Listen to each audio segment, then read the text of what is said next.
¿Sabes qué? Ha salido el primer libro de expresiones italianas para los que hablan español. Imagínate. ¿Cómo dirías eso en italiano? Pues hay una expresión que no se te ocurriría nunca. Pensa un po'. Pensa un po'. È uscito il primo libro su espressioni italiane per hispanofoni. Pensa un po'.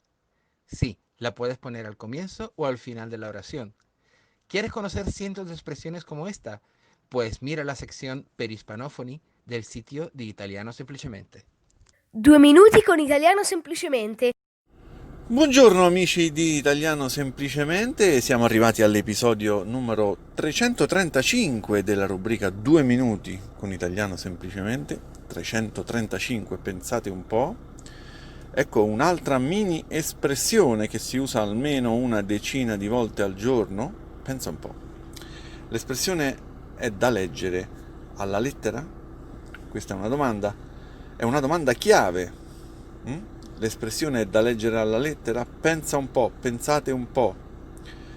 È molto importante come domanda, è una domanda chiave. Questa espressione, voglio dire, è un invito a pensare un poco? Beh, sicuramente è un invito a pensare, ma non un poco, non un po', che è l'abbreviazione di un poco. Non è come dire dammi un po' di vino o parla un po' di più, mangia un po', eccetera. A dire il vero, a volte può essere usata in questo modo anche, tipo pensa un po' a te stesso, pensa un po' di più al lavoro, pensa un po' prima di rispondere, eccetera. Ma generalmente non è questo l'utilizzo principale di pensa un po' o pensate un po'. In genere si usa questa espressione per richiamare l'attenzione su qualcosa, per invitare a riflettere su un aspetto. Un po' non indica quindi una quantità, pensa un po', una quantità di tempo in questo caso, o una intensità. Spesso è un segnale di stupore o anche di incredulità, addirittura, un segnale di incredulità, quando qualcosa ti sembra incredibile.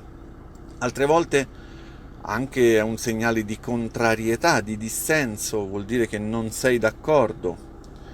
A volte poi un po' si può anche togliere, si può anche omettere, perché non aggiunge molta intensità, allora lo possiamo togliere.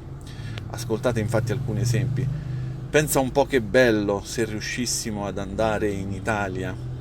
Pensa un po' che bello. In tal caso pensa è sufficiente a esprimere questa condivisione del proprio pensiero. Possiamo togliere un po' perché non aggiunge nulla. Pensa che bello se riuscissimo ad andare in Italia. È la stessa cosa. Altre volte invece è fondamentale aggiungere un po'. Sai che qualcuno crede che una lingua si possa imparare anche senza fare esercizi scritti? E uno potrebbe dire, pensa un po', il tono che si usa, mai come in questo caso, è assolutamente fondamentale per capire il senso della frase. Sicuramente c'è stupore, quello non manca quasi mai.